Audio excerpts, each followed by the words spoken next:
Hello everyone, in this video I'll be showcasing a Python script I created for this website called Denim. So there are two phases that I created for the script. The first one is you can see there are multiple list of products across multiple categories.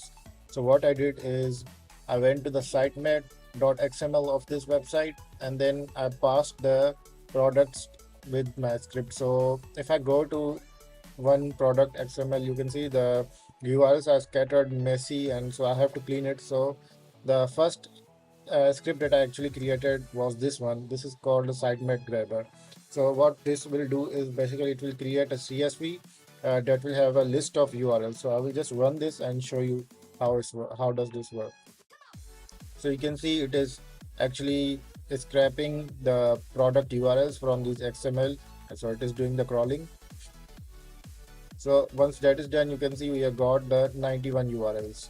So if I open up this file CSV, so we can see we have 91 URLs, all of it from this website. Now the second part is if I show you on the browser, okay, so you can see this is the product page, right? But instead of scraping it directly from the front end page, we are getting the data from the backend from the page source as a JSON. So for this, I will show you how does this phase work.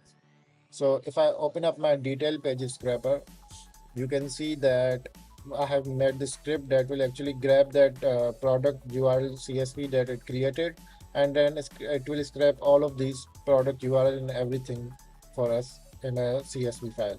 So if I run this scraper as well, so you can see it will start scraping for us. So now I will just control and C to save the existing results. So to show you the results, so you can see it has created a detailed CSV. So if I open that one, you can see the results. So you can see we are getting everything that we need from this website, and I can also add more fields as well. So if you like this video, please feel free to connect with me here on LinkedIn, and thank you for watching.